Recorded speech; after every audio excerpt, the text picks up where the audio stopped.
Hey, welcome back. I'm Vivek Bindra. I'm an international motivational speaker, leadership consultant and a CEO coach. बड़ी excitement के साथ आज वापस आया हूं। आप लोग नीचे बहुत क्वेश्चन करते हैं, आपके क्वेश्चन देख के उत्साह बढ़ता है, मैं नया वीडियो बना देता हूं। It's an answer to your another question. एक एंटरप्रेन्योर को एक बड़े बिजनेस की तरह उसको एक कॉर्पोरेट कंग्लोमरेट में कैसे कन्वर्ट किया जाए। एसएमई हैं आप या आप एक ग्रोइंग कॉर्पोरेट हैं, अगर प्रोफेशनल ग्रोथ का सपना देखते हैं और ऑर्गेनाइजेशन को स्केल अप करना चाहते हैं तो आज फॉर्मूला देने वाला हूं अपने award winning content leadership funnel से। आज एक ऑर्गेनाइजेशन की सस्टेनेबिलिटी इंपॉर्टेंट है, स्केलेबिलिटी और भी इंपॉर्टेंट है। इधर सस्टेनेबिलिटी फिर स्केलेबिलिटी, तो किस तरह you go upward spiral of growth. जैसा कि मैंने बताया, जो मॉडल मैं शेयर कर रहा हूं अवार्ड विनिंग कंटेंट है ऑन लीडरशिप फनल। इसके ऊपर मेरा एक 6 मंथ्स का डिस्टेंस लर्निंग प्रोग्राम भी हो रहा है, जिसमें हम हैंड होल्डिंग करते हैं एंटरप्रेन्योर्स को, उनको सिखाते हैं बिजनेस को कैसे बड़ा करें। पूरा वीडियो देखिएगा।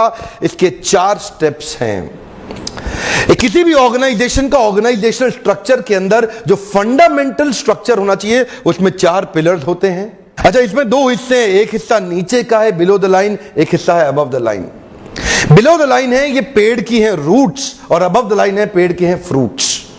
यानी कि बिलो द लाइन आप एक व्यक्ति का पोटेंशियल होता है और परफॉर्मेंस होता है। पोटेंशियल दिखता है उसकी मानसिकता से, तो ये है माइंडसेट। परफॉर्मेंस दिखता है उसकी वास्तविकता से, यह है उसका स्किल सेट। तो देखिए, पोटेंशियल के लिए उसको चाहिए बिलीफ, ताकि उसका पोटेंशियल और आगे बढ़े शक्तिशाली बिलीफ के साथ, और परफॉर्मेंस के लिए उसको चाहिए बिहेवियर, वो आता है उसके स्किल सेट के साथ में। ये मॉडल को मैंने 4 पिलर्स में बनाया है। पहला पिलर होता है ये पीक परफॉर्मर्स का है, ये फ्रंट लाइनर्स का है। इंडिविजुअल पीक परफॉर्मर जो है ये ड्राइवर होता है ऑर्गेनाइजेशन के अंदर, ये ड्राइव करता है अपने डिपार्टमेंट को। ये फ्रंट लाइनर होता है, अपनी यूनिक सिग्नेचर स्ट्रेंथ के ऊपर काम करता है। अगर आप इंडिविजुअल पीक परफॉर्मर अच्छे नहीं हैं तो उसके बाद if you are not a great driver you can not develop a driver. बहुत सारी ऑर्गेनाइजेशंस मैं देख रहा हूं, लगभग 1,500 क्लाइंट्स के साथ मैं काम करता हूं।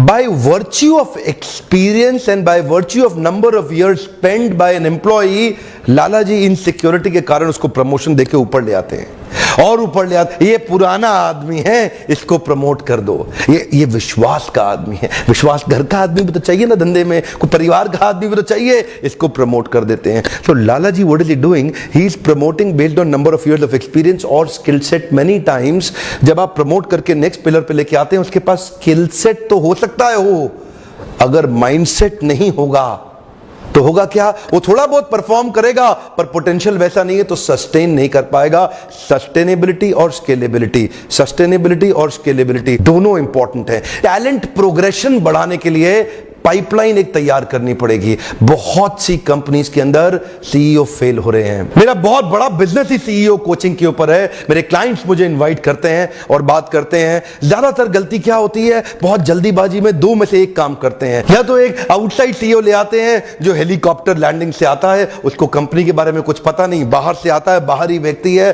थोड़ा दिन बहुत जुगत लड़ाता है लेकिन चल नहीं पाता, इंडिविजुअल्स के साथ बहुत तेजी से रैपो नहीं जनरेट कर पाता, फ्रेमवर्क्स पे काम नहीं कर पाता, फेल होते दिख रहे। 6 महीने तक देखते हैं, उसके बाद वो पर इतनी बड़ी सैलरी पे आया, फेल हो गया। नहीं तो दूसरा ऑप्शन क्या है, इनसाइड प्रमोशन कर दिया।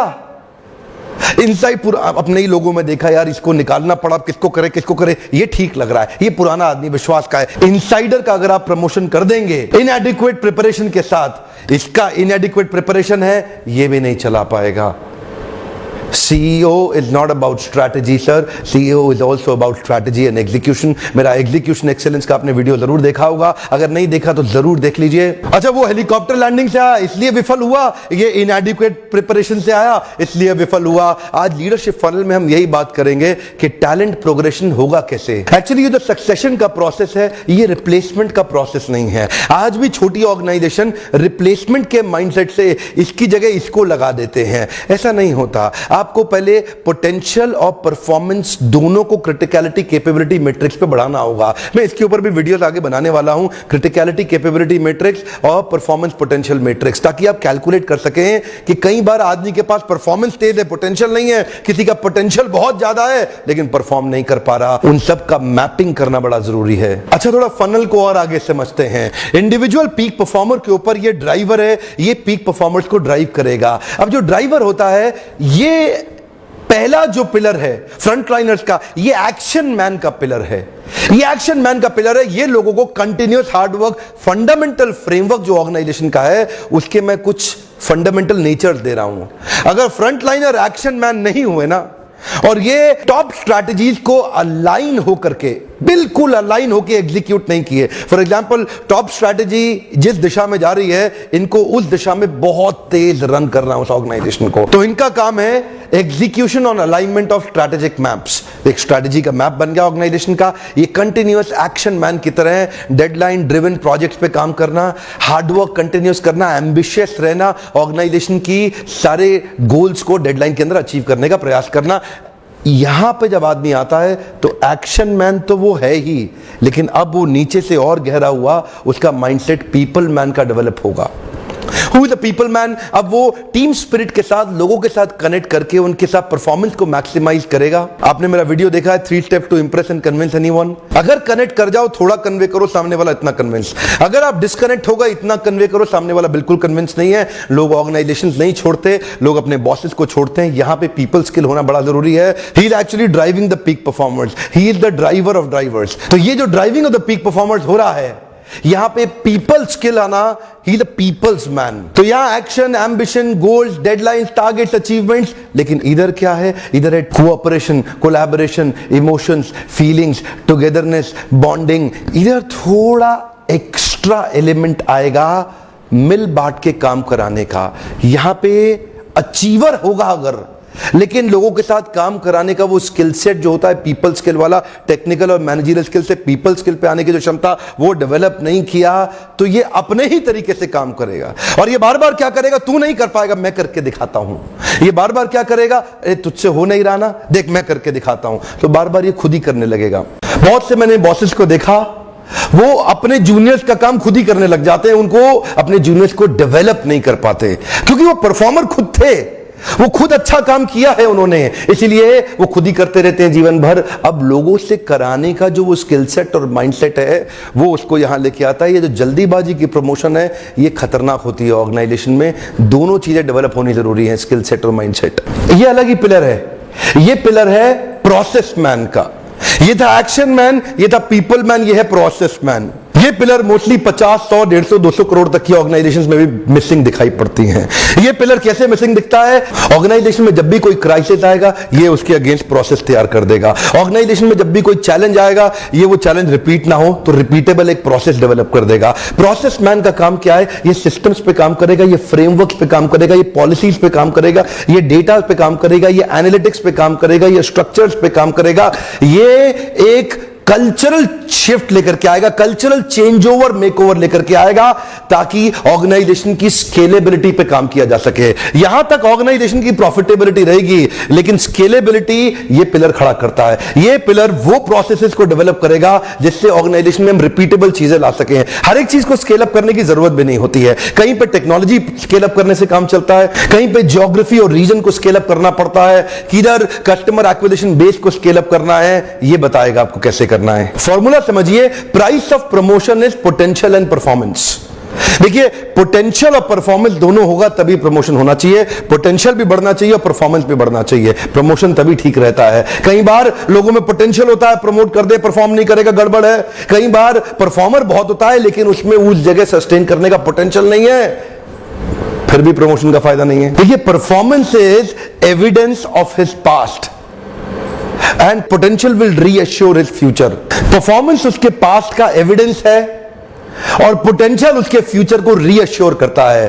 पीछे आपने देखा, अच्छा काम किया, वेरी गुड परफॉर्मेंस। अब आपने उसका स्किल विल मैट्रिक्स बनाया। स्किल विल मैट्रिक्स आपने मेरा वीडियो पहले जरूर देखा होगा, नहीं देखा तो मैं यहां पे आपको दे रहा हूं, डिस्क्रिप्शन में लिंक दे दूंगा, नहीं तो इधर क्लिक कर सकते हैं आप। स्किल विल मैट्रिक्स में हमने क्या देखा? जिसका स्किल भी हाई है, जिसका विल भी हाई है, उस आदमी में बहुत पोटेंशियल है। अब उसको परफॉर्म करने दो, वो प्रमोट होने लायक आदमी है। देखिए, प्रैक्टिकली इस पिलर के आदमी का डायरेक्ट रेवेन्यू में कॉन्ट्रीब्यूशन नहीं होता, तो लाला जी सोचते हैं इस आदमी की जरूरत नहीं है। लेकिन ये जो आदमी है, ये फ्रेमवर्क्स क्रिएट करेगा, ये एग्जीक्यूशन की स्पीड बढ़ाएगा, ये आपको फास्ट मूवर मूवर बनाएगा, ये पॉलिसीज को इंश्योर करेगा, ये एनालिटिक्स से नए चेंजेस लेकर के आएगा और ये आपके विजन को अचीव करने के लिए एक कल्चर तैयार करेगा। कंपनी का एक कल्चर होता है, कंपनी का एक नेचर होता है, उस नेचर को तैयार करेगा, उस माइंडसेट को तैयार करेगा, वो कंपेलिंग एक्साइटिंग स्टोरी को ड्राइव करेगा, मनी मेकिंग मॉडल को चलाएगा और ऑर्गेनाइजेशन जो बिजीनेस में रहती है ना गोल गोल, उसको गोल गोल से एक गोल पे लेके आएगा, उसको बिजनेस पे लेके आएगा, मल्टीपल थिंग्स को मेन थिंग पर शिफ्ट क्रिएट करेगा और फोकस फॉर्मूला डिराइव करेगा, फोकस फॉर्मूला जनरेट करेगा। पर समस्या क्या है, ये जो ऑर्गेनाइजेशनल लीडर है ना, अब क्योंकि ये पिलर वो रखता नहीं, थोड़ा महंगा पिलर है, तो वो सीधा नीचे आ जाता है। और ऑर्गेनाइजेशनल लीडर की एक समस्या है, इसकी समस्या क्या है, ये खुद ही सारी ऑर्गेनाइजेशन की स्ट्रैटेजी बनाएगा और फिर इनकी रिपोर्टिंग डायरेक्ट लेना शुरू करेगा और कभी कभी फिर इनके लेवल पे आके काम करना शुरू करेगा। जब तक ऑर्गेनाइजेशनल लीडर अपने काम, इसका मेन काम क्या है, इसके मेन काम दो ही है, एक है क्लैरिटी और दूसरा है एनर्जी। पहला है क्लैरिटी, इसको पता है इसके स्ट्रैटेजिक इंटरवेंशंस क्या है, इसको पता है अगला इनोवेशन कहां लाना है, इसको पता है इसकी कॉम्पिटिटिव एडवांटेज क्या है, इसको पता है इसकी कंपेलिंग एक्साइटिंग स्टोरी क्या है। ये ऑर्गेनाइजेशन को एक बड़ी दिशा, उसको डायरेक्शन देता है। ये ऑर्गेनाइजेशन का आइडिया मैन है। प्रोसेस मैन की जरूरत भी है, आइडिया मैन की जरूरत भी है। देखिए, action man, people man, process man और आइडिया मैन, ये चारों लोग मिलकर के एक ऑर्गेनाइजेशन को ड्राइव कर पाते हैं। आइडिया मैन का काम क्या है, ये नए आइडियाज लेके आएगा, नई ऑल्टरनेटिव क्रिएट करेगा, ये नई स्ट्रैटेजीज बिल्ड करेगा, इनोवेशन टेक्निक्स लेकर के आएगा, प्रोडक्ट में चेंज लेकर के आएगा और कंपनी में एनर्जी भरेगा कि पूरी कंपनी मिलकर उसको अचीव करे। पर समस्या क्या है, ये आइडिया लाने के बाद यहां उतर के खुद ही काम करने में लग जाता है। यही समस्या है, आज इतनी एसएमईज के लोग और कॉर्पोरेट्स मेरे ओपन हाउस वर्कशॉप्स में आ रहे हैं इस लीडरशिप फनल को अटेंड करने के लिए। ये लीडरशिप फनल एक अवार्ड विनिंग कंटेंट में आपको क्यों बताता हूं, just because of this content we got an award called best leadership trainer in Asia. ये ऑर्गेनाइजेशन का स्ट्रक्चरल फ्रेमवर्क होना चाहिए। देखिए, स्ट्रक्चरल फ्रेमवर्क होता है हायरार्की के हिसाब से और फंक्शनल फ्रेमवर्क भी होता है, वो होता है कॉम्पिटेंसी के हिसाब से। कॉम्पिटेंसी आपकी ऑर्गेनाइजेशन की क्या है, अगर आप जानना चाहते हैं तो दो काम करिए। पहला काम, सब्सक्राइब करिए चैनल को और ये वीडियो लगातार देखते रहिए। और दूसरा काम, अगर और अच्छे से करना है और कुछ क्वेश्चंस आपके हैं तो मुझसे आकर के मिलिए, लाइव वर्कशॉप में अपने ऊपर इन्वेस्ट करिए। आप ऑर्गेनाइजेशन को अगर बड़ा करना चाहते हैं। एक डेटा में पढ़ रहा था, प्रधानमंत्री के एनकरेज करने के बाद लगभग 2 मिलियन स्टार्टअप्स आए पर सफल 200 भी नहीं ठीक से हो पाए। कारण क्या है, इनएडिक्वेट प्रिपरेशन के कारण एक स्टार्टअप स्केलेबिलिटी की तरफ जाने से पहले ही लूज कर जाता है, धंधा नीचे गिर जाता है। इनएडिक्वेट प्रिपरेशन बहुत बड़ा कारण है। इसी के लिए मैं आज एम्पावर करने के लिए लोगों को ये फ्री वीडियो देने का प्रयास कर रहा हूं। जितना कर सकता हूं उससे ज्यादा करने का प्रयास कर रहा हूं। लगभग 50 सेमिनार हर महीने में कर रहा हूं। बहुत तेज ट्रैवल कर रहा हूं, देश दुनिया भर, लेकिन बीच बीच में समय निकालता हूं अपनी टीम के साथ एक वीडियो